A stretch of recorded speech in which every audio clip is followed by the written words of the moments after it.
Hey there, Carly here, and today I'm going to share with you 7 pieces of postpartum advice I wish someone told me.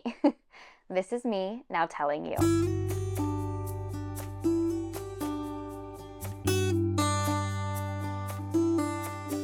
Number 1, don't feel surprised if you feel 2 conflicting emotions at once.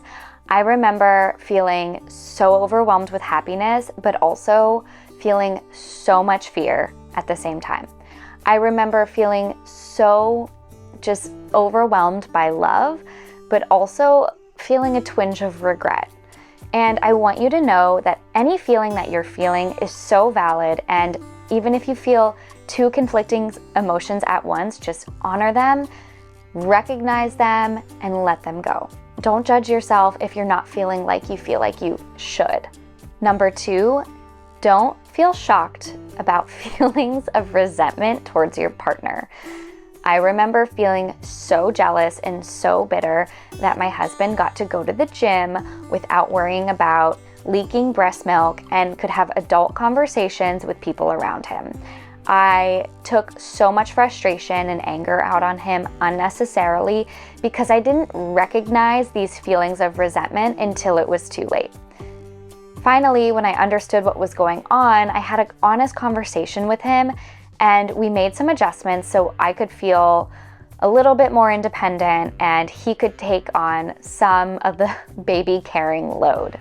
Number 3, it's harder to feed yourself than you think after birth. Meal prep. Start a meal train. Batch cook meals and put them in your freezer. Stock your pantry.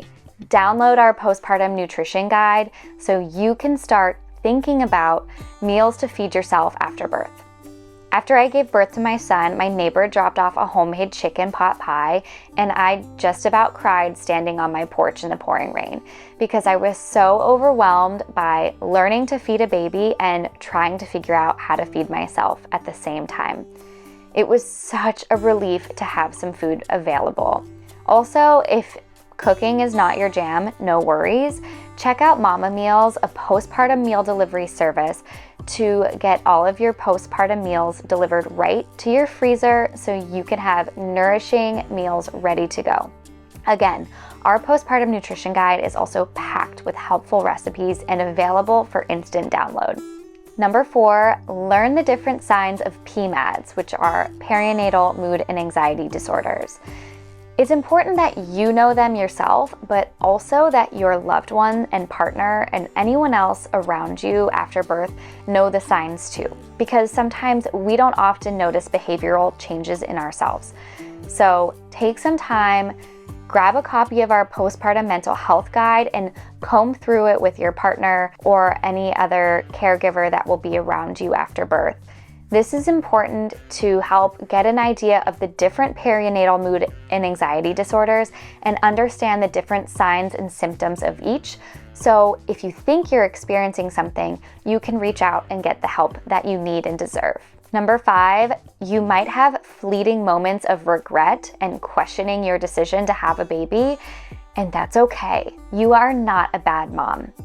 I wish that I could tell you how many times I have this conversation with friends and loved ones who said, "What the hell did we just do? This is so hard. This is the hardest thing I've ever done. I completely regret having a baby." And I want you to know you are not a bad mom for having these thoughts. We all go through this at one point or another, and it's hard. Postpartum is hard. It's a huge identity shift. If these feelings are lingering or you're getting really uncomfortable with the thoughts that you're having, obviously reach out to a trained counselor or psychologist or your care provider for extra support. Number 6, 2 phrases you need to put in your back pocket: I feel and I need. I feel overwhelmed. I need you to take on the next feeding session. I feel exhausted. I need you to take the baby for a walk so I can go try to take a nap. Learning to use these 2 statements is an easy way to effectively communicate what you're feeling and what you need at that moment in time. Do not expect anybody to read your mind with what you need or what you might be feeling. It is your job, among all the other new jobs you have, to communicate what you're feeling and what you need to feel better. Number 7, piggybacking off of this last one, get comfortable asking for help.